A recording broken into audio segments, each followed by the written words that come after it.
Well, I've done both throughout my career, and it's been good on the sidelines. It's been very helpful to talk to Sean in between series, and also just make adjustments with the other position groups, being able to get the offense together or the different positions and deliver a message or a change or an adjustment. So it's important for me to be down there, and it's worked well. We get great information from the guys up in the booth, so it's been really good communication, and it's really worked well.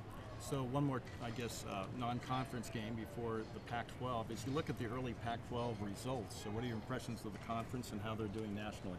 Well, there's a lot of good teams, as everybody knows, and there's great debate about which conference is the best, and certainly the Pac-12 can be mentioned right up there. But all the teams are good. And we found that out in these first two games, that they have 11 guys no matter who they are, and if you don't block them, the guy's probably going to make the tackle. Okay, so we just have to approach each game the same way, that we got to play the way we need to execute, and it's not about them, it's about us just doing our job. Coach John Garrett, appreciate the time.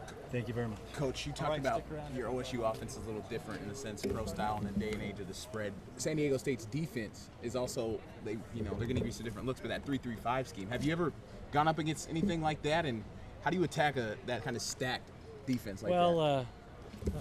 Well, they're listening right now, so I can't tell you how we're going to attack them. All right, but the issues are just identification, identifying who's who are the down linemen, who are the linebackers, and making sure everybody's on the same page so we can execute and do our job. So basically just more of a variety, the look that they give you, maybe more different than the 4-3 or the 3-4. Those defenses you're saying are a little bit easier to identify pretty much?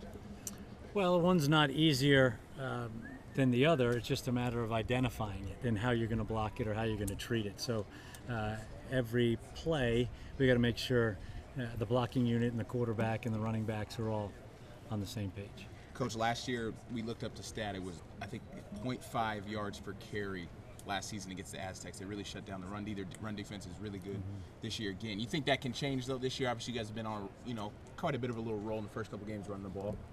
Well, what you strive for each week is just balance. We want to run it well. We want to throw it well.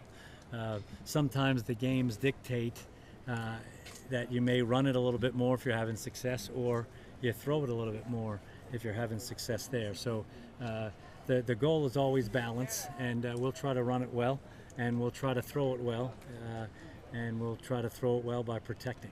Thanks, Coach. I saw you run some 3 tight end packages. How important is it going to be to have those extra tight ends helping out on the O-line?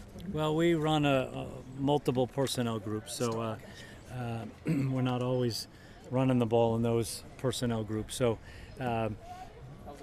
we have to just keep the defense guessing, and we'll have ample plays running past out of all the personnel groups. The O-line's a little bit banged up right now. Are you concerned at all about depth there?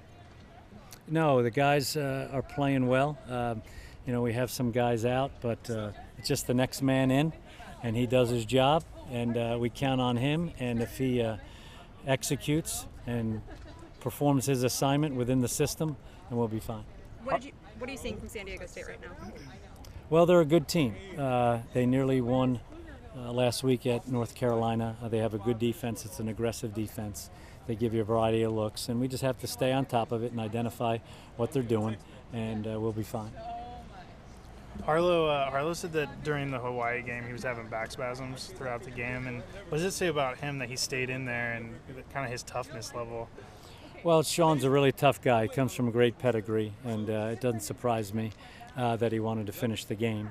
And he just brings a toughness to the line, along with some other guys, that is really something that identifies this team. And we always tell them that we never want to be out-hit or out-hustled, and that just epitomizes what we're talking about. I know you weren't here last year, but how far do you, just looking back at the film, how far do you think he's come since that San Diego State game last year when he went in and for his first appearance? Well, he's done a great job. He's become one of the leaders on the offensive line. He's got great versatility. He can play inside a guard or tackle, and he's been productive at both positions. And he's a valuable guy, and he's tough. He's smart, he's strong, he's a good player, and we're glad to have him back.